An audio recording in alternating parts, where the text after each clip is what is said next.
7%. All of these different crimes are up anywhere from 37 to 105% over a very short period of time. And it's almost like nobody even cares about it. Very simply, Kamala Harris is not fit to be your president. We can't have it happen. We can't have it happen. We're going to make this country strong again. We're going to make it great again. We're going to be respected again.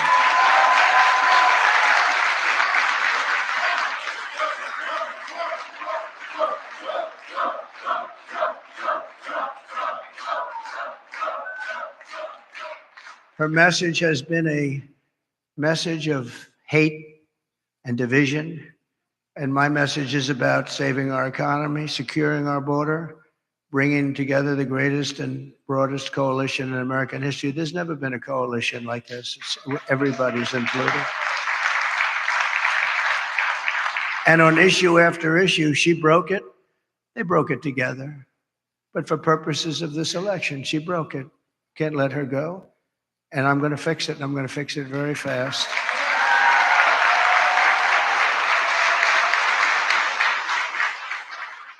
And on the illegal, thank you very much. Thank you very much. On the illegal immigrants that will be taken out of the country, as you know, we're going to be taking them out. And if they come back, we have laws that will be immediately enacted where they serve 10 years in prison. They won't come back. And if that's not long enough, we'll have to do something else. But we don't want them back. They're not going to come back. And as you know, we're asking for the death penalty for any migrant who comes into our country and kills an American citizen or a police or law enforcement person. Because we have to protect our police. Our police are under siege also at numbers that nobody thought were possible, the worst they've ever seen. It's very hard to recruit. And really for not just the danger, it's hard to recruit because they don't have the spirit anymore for our country because they're being led with people that are spiritless. They really are spiritless. They can't instill spirit. But so that's any citizen, they get killed, it's a death penalty, and that includes police or law enforcement officers.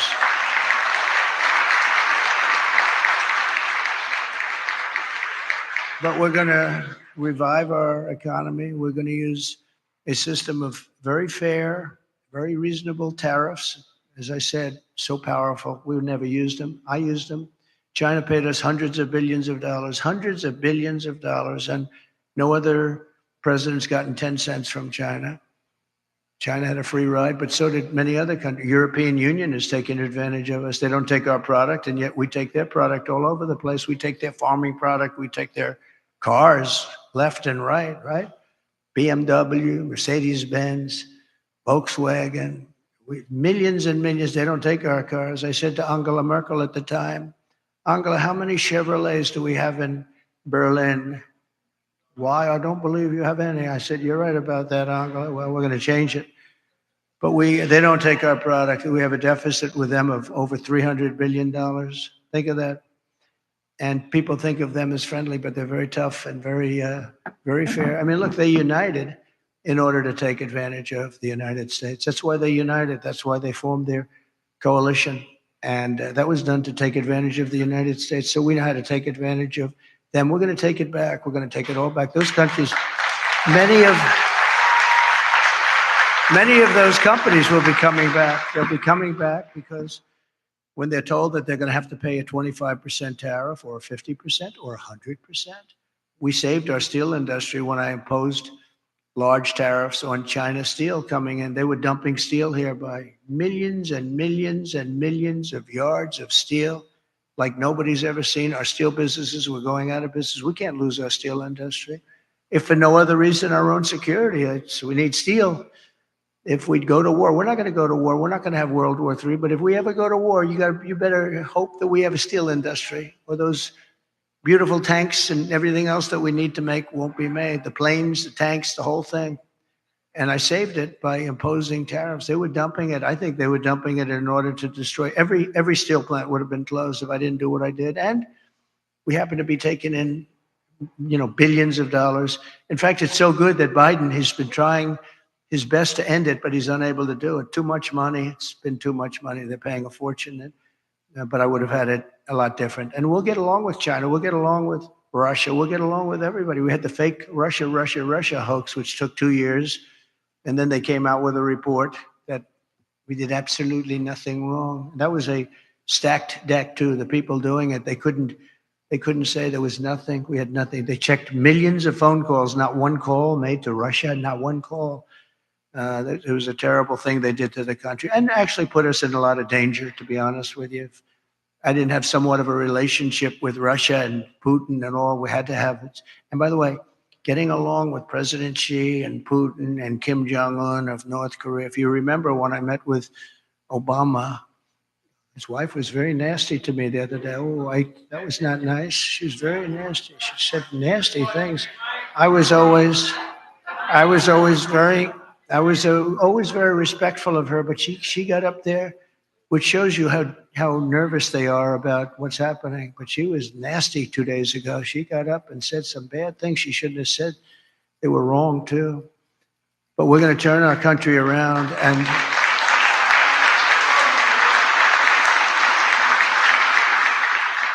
and we're going to pay a lot of respect to the three representatives, because that's what they are. They're representatives of millions of people. I mean, so many businesses are just dying right now. That millions and millions of people, they're representative of, and our wounded and our hurt soldiers, we have to take care of them. They came back from Afghanistan. Boy, nobody talks about it. They just don't talk about it, but I talk about them, and we're going to take care of them. We had the greatest success with the VA, the Veterans Administration. We had a 92% approval rating. We got it so they had choice because they were waiting 4 or 5, 6. They were waiting 4 or 5, 6 months, 7 months to see a doctor. And I came in and I got, with the help of some of the great Congress people that are here, we have some great ones. Thank you very much. Thank you. Thank you. We've got quite a few of them. And I didn't even tell them to be here. They want to be here because they know exactly. Oh, yes, very good. We have one of the greats. But they wanted to be here. A lot of people wanted. I didn't tell anybody to be here, actually. But they wanted to be. But we have to take care of our military. Think of this. Soldiers who are waiting 6 months to see a doctor. Can you imagine yourself? You don't feel good. You could be cured with a pill or with a shot or with something very minor, like a minor operation. And after 6 months, you're now terminally ill. So I made it. And they've been trying to do this for 48 years. I made it. We call it choice, like school choice, which is also a very good thing, by the way. But we call it choice, where you have your choice. You go to a doctor. If you have to wait more than one day, you go outside, you get a doctor, you get yourself fixed up, and we pay the bill. And it's been unbelievable. I heard just the other day for the first time that Kamala and Biden are trying to destroy that. They're trying to make it so that you have to wait for 6 months again, back to where it was. We had a 92% approval rating. And now if they go back to that, you were going to have, I did another thing you weren't able to get because of civil service. You weren't able to fire people. If somebody was a degenerate, if somebody was terrible, if they treated our heroes badly, we want them fired. We want them fired immediately. But we were unable to get them fired because they were protected by unions and by civil service. And I had it passed in Congress, which people have also been trying to get. And we were able to fire 9,000 people out of the VA and replace them with people that love our heroes, as opposed to sadists. We had sadists. We had sick people. We had sadists in there that really harmed our great people, our great veterans. And we were able to get rid of them. We got them out, and we replaced them with people that can love and take care of these wonderful people that served us so well. So we did good. We had a 92% approval rating. They've been in the 40s and the 30s, and now it's heading back in that direction, I'm afraid. I hear they want to dismantle everything. And it's almost like you'd say, why? Why would they do that? Why would they do that? And yet they'll spend You know, you can't say money because they give away hundreds of billions of dollars to anybody that needs it, but they won't take care of our veterans. They won't take care of our people. They won't take care of our soldiers. They won't take care of our elderly. They won't take care of anybody, but they give every time certain people come to town, they walk away with $100 billion for countries that many people have never even heard of. So I just want to tell you, this is a campaign that's been long and hard. I've been on the road or campaigning for 58 straight days. I haven't taken a day off. Proud of that.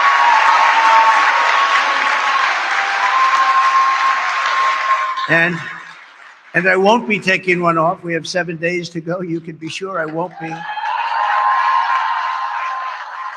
And do many, many things every year. And I just want to end by, I've watched their commercials, and they're really fraudulent. They'll say, he doesn't want to frack. I've wanted to frack always. They'll say, everything exactly the opposite. Oh, I want to destroy Social Security. No, they're going to destroy. I'm the one that saved it. And for 4 years, we made it even better. I'm the one, and I didn't raise ages. I didn't do the things that they're going to do because they're allowing millions of these people to go onto Social Security, Medicare. They're going to destroy it. She's going to destroy the whole country because it's not sustainable by any country. But the ads and the statements that they make are exactly the opposite. They will say that, oh, I'm going to raise taxes. He's going to raise taxes. Just the opposite. I'm going to lower taxes, and I have done that, but I'm going to lower taxes, and she's raising taxes by 30, 40, and 50%. But they'll have a commercial. And I just say this because I hope people understand. These people lie. They lie. They're very disingenuous. And we are going to finish up our campaign. And it's interesting because I haven't taken any time off for a long time. I tell you who can tell you about that, all the people that follow us, including the people in the campaign, but including Secret Service, who has been working very, very hard. I will tell you, they've really been working very hard.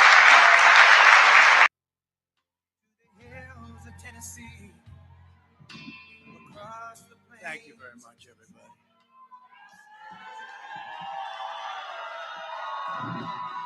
Thank you.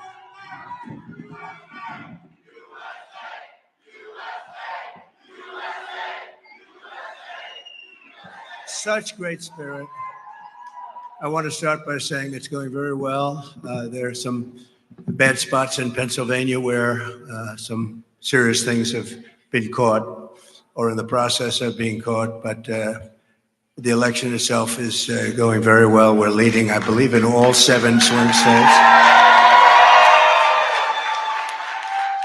So I appreciate everybody's work, and the spirit is unbelievable. I don't think there's ever been anything like it in our country's history, frankly, because we want to see our country get better. And that's why we're here, just to do a statement. And it's an honor to have some of our friends here. In less than 4 years, Kamala Harris has obliterated our borders, obliterated. We've never had a situation like this. Decimated the middle class, and runaway inflation has caused problems, the likes of which we never thought possible. Bloodshed, squalor to our cities is common, and they've unleashed a war and chaos all over the world. You take a look, everything's blowing up or getting ready to blow up. No respect for our country anymore, no respect for our leadership. No person has caused so much destruction and death at home and abroad should ever be allowed to be the president of the United States. You can't have that. Can't have that. So I'm running on a plan to save America. We're going to save America. We have no choice. It's the greatest there is. We love it, and we're going to save it. We have no choice. And it's going to be saving it from the incredible destruction that's been caused by crooked Joe Biden and Kamala. And she's responsible because he wasn't responsible, and she never said that. He didn't know too much about what was happening. Maybe that was exposed during the debate.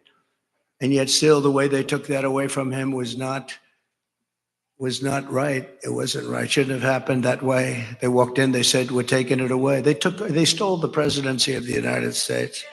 You can call it a coup, you can call it whatever, but they stole it. They went in like taking candy from a baby, and can't have that.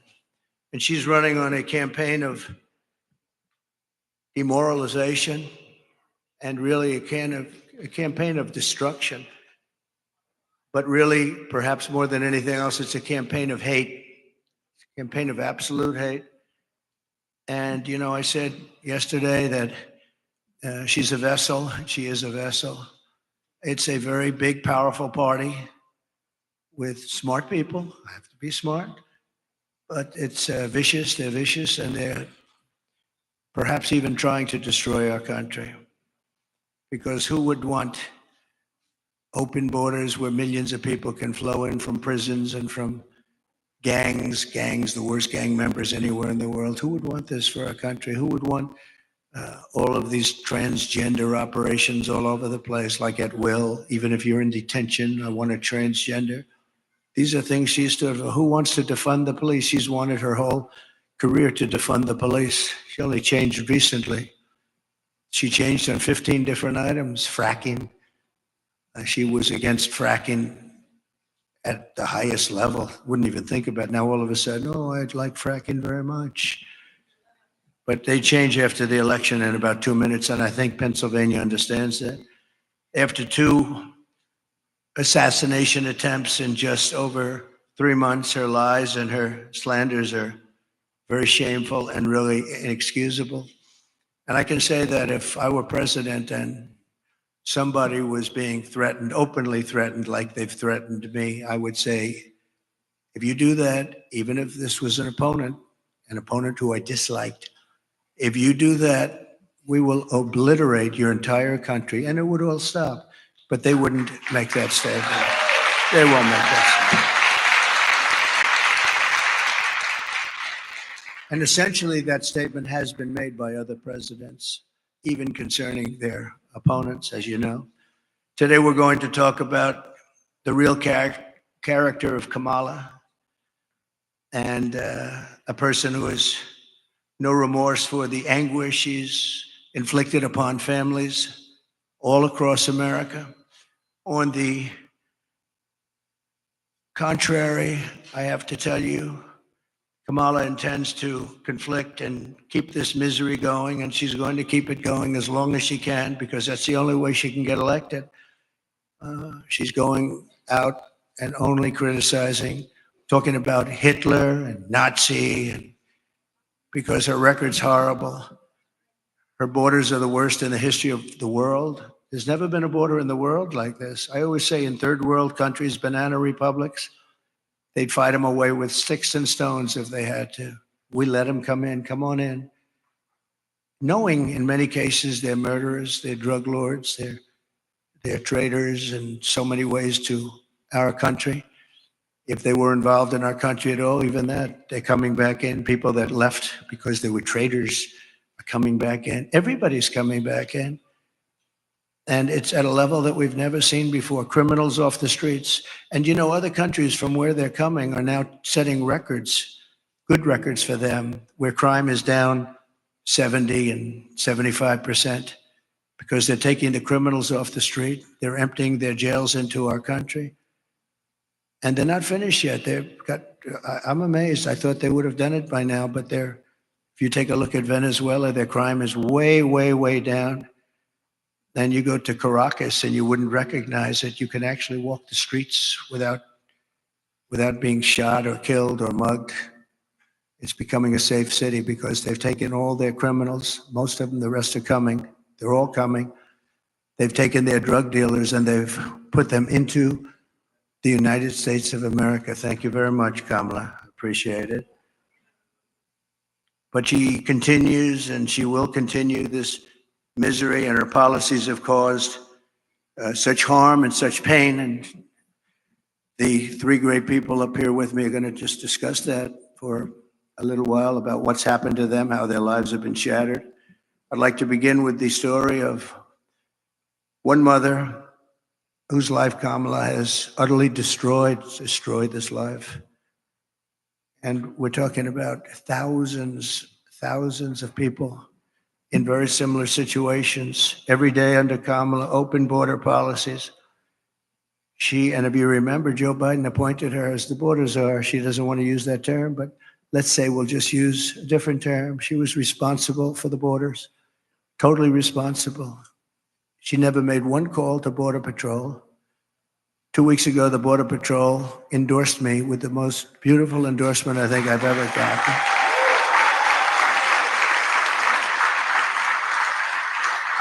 And in all fairness, they've endorsed me every single year, but they've endorsed me again, and they endorsing me, saying I was the best president we've ever had and the best president by far on the border. They said that, and this is not easy for them to say, they said that she was easily the worst person ever to work with them on the border, most incompetent, the least caring. Think of it. Not one call in almost 4 years was made to Border Patrol like, how are we doing? I used to call all the time. I'd say, how are we doing, fellas? How's it going? Is it going well? And they're great people, men and women, Border Patrol, great people. They want to do their job. She didn't call them once. She released the two men who murdered this woman's very precious daughter. Everything you need to know about what happened and the character of Kamala Harris, you'll know from just watching this video. We had it done yesterday. It's very, very quick, very easy to do, but it was very heartbreaking. We showed it in a room full of people, and everybody was crying. Some pretty tough people were crying. Please take a look. Sunday night, I asked her to not stay up super late because of her coming to work with me in the morning first to do her summer school. She said, okay. I told her good night and I love you. I went to bed, not realizing that that was going to be the last time I saw her. We're best friends. Yeah. We're going to shake it again. I woke up to notice she wasn't in her bed. I'm in my heart trying not to lose my mind because I don't know where she is. I finally remembered her phone had a location on, and her phone was pinging just 2 minutes down the road, right behind the skate park. I start driving to the direction the phone was being pinged at, and I see a couple cop cars with lights on. I see yellow tape, and immediately my heart drops and sinks to the bottom of my stomach. My daughter's hands and ankles were both bound. She was strangled to death, left with no pants. And I know in my heart, she fought incredibly hard. She was not going down without a fight.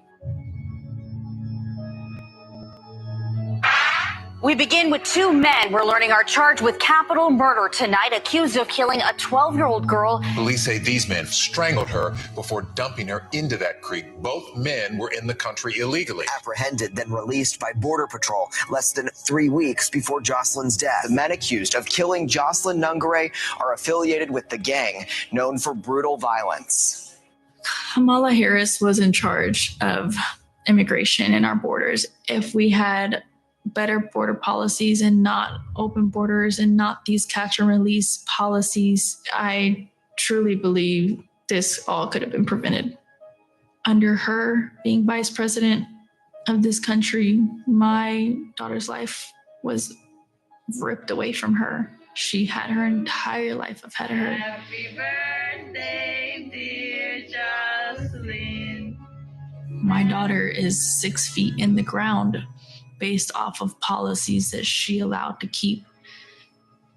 Kamala Harris did have one job, and she not only failed, not me, she failed my daughter. She failed Jocelyn. She was only 12. President Trump reached out, gave me his sincerest condolences as not a former president, but just as a father, someone who cares. I believe Donald Trump needs to be back in office. I can at least know that my next child will be safe in this country.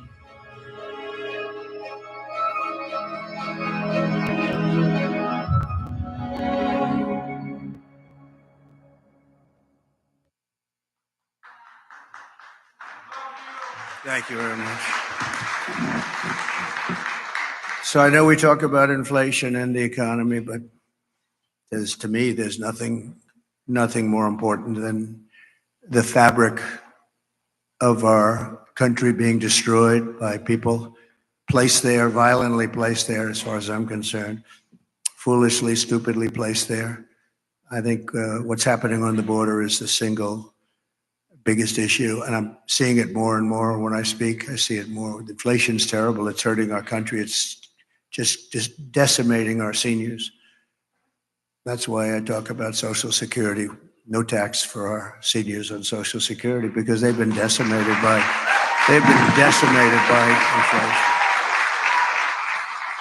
But what Kamala did to Jocelyn and her family is the most heartless and cold-blooded betrayal imaginable. Thousands of cases just like that, thousands. In throwing open the border, think of it, open borders, they come in from parts unknown. People have no idea who they are, where they're from, anything about them. They know nothing. They just walk into our country. And as soon as I heard they were doing that, I said, well, I know these countries. I know every one of the leaders of all these different countries. They're very smart. They're very sharp. They're very streetwise. I said, I know what they're going to do. They're going to open up their jails and just dump them into the United States. And that's what happened. They opened up their jails. And some of the most ruthless killers in the world are now roaming our fields and our streets all over the United States. I knew that was going to happen. And I would do the same thing if I were running one of those many countries that we're talking about, and not just the 3 or 4 that we constantly mention that are near us, all over South America, all over the Middle East, all over Asia, all over Europe, all over Africa. Tremendous numbers of people are coming out of Africa, and they're coming from all over the world. They're dumping them at our border, pushing them across the line, and say, don't ever come back. If you come back, we're going to kill you. And we're stuck with them. But we're not going to be stuck with them for long. So Kamala violated her oath. She desecrated our laws, and she got innocent girls like Jocelyn tortured and killed. Anyone who knowingly sets loose these monsters into our country has absolutely no right to be running for office, let alone the office of president. No right. So here today is another great person, an American mom, Tammy Nobles. 2 years ago, Tammy's 20-year-old daughter, Kayla Hamilton, who had an autism diagnosis, was found raped, tied up and strangled to death with a telephone cord in her home. Kayla's murderer was an illegal alien, MS-13 gang member, among the most vicious gangs anywhere in the world. I took him out by the thousands, thanks to ICE. We're going to protect ICE. Kamala wanted to defund ICE. We didn't have ICE. We'd never get anybody out. They're tough and they're smart and they love our country. But an MS-13 gang member who was apprehended by Border Patrol, but under the policy of our border czar, Kamala, he was released into the United States to kill. Tammy, please come up and say a few words, please. Thank you. Please.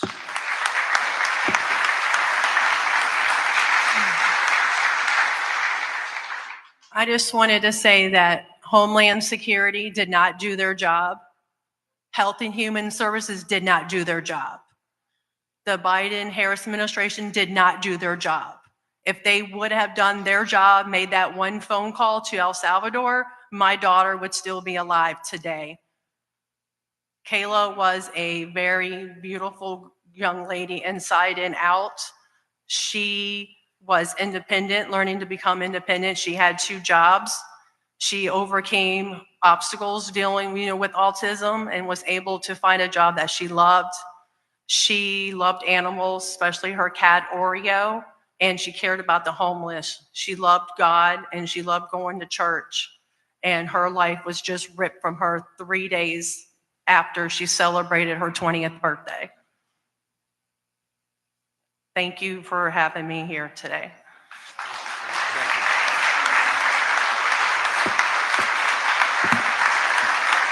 Thank you, Tammy. And we will not forget Kayla. And she's looking down. She's very proud of Mom. Kamala's cruel and immoral actions on our border are actually disqualifying, in my opinion. She's unfit. She's an unfit person.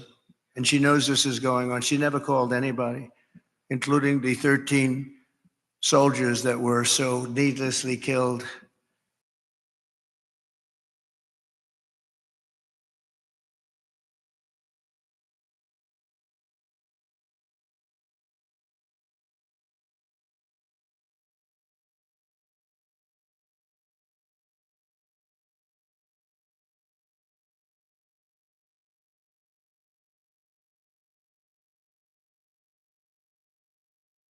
Units on the Russian side, to include territorial defense forces, attempting to push the Ukrainians back. I think we're trying to get a sense of kind of perspective, right? Is it now almost largely North Korean troops there?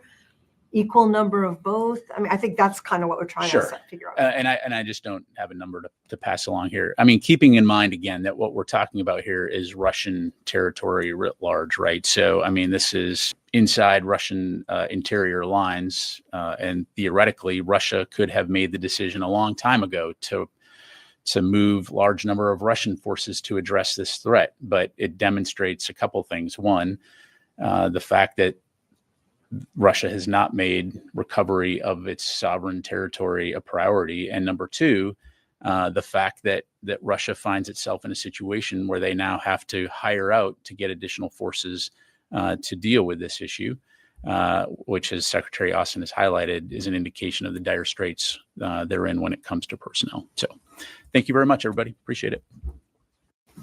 So as many of you saw in the statement that we released on Friday, Secretary Austin ordered the deployment of additional ballistic missile defense destroyers, fighter squadrons, and tanker aircraft, and several U.S. Air Force B-52 long-range strike bombers to the U.S. Central Command area of responsibility.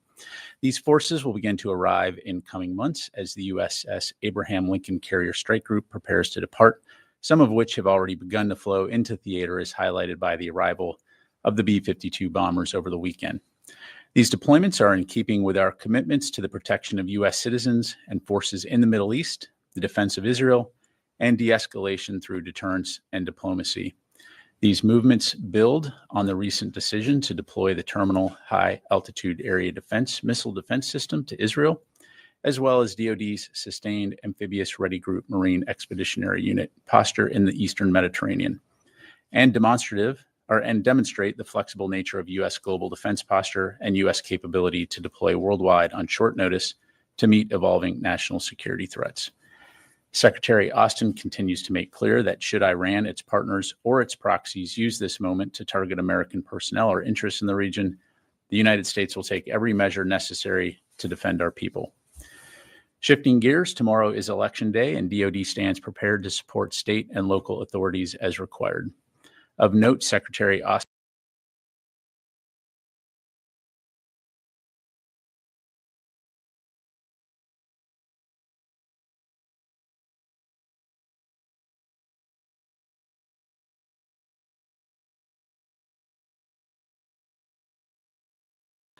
untold misery through her destruction of our economy. Our economy is not, this is just, it's like a fake economy. Some of the best people on Wall Street are saying the economy is only good because they think, I don't want to say this because other people have said it. It's not me saying it, but they think Trump is going to get elected. That's the only reason our economy is good. That's the only reason the stock market is up. Scott is here, I think, someplace, and he's one of the most respected people on Wall Street. He's actually made a very big point of it, that the stock market is only doing well because of the fact that they think Trump is going to win the election. So we'll see. But Kamala cast the deciding votes that caused the worst inflation in our lifetime, maybe the worst inflation we've ever had, because I don't think I know for a fact they're not adding all of the numbers. If they did, I think it's the worst inflation probably in the lifetime of the country. And it's costing typical American families over $30,000. Nearly half of Americans now say they're broke. Think of that. Half of Americans are saying they're broke. They have no money. 2/3 say they're living from paycheck to paycheck, and that's a record. We've never had that to that extent. We've never, ever had that. Millions of Americans are lying awake at night, worried about how they'll pay their bills because Kamala wrecked their family finances, and she's done that. She's done nothing good. They have done nothing good.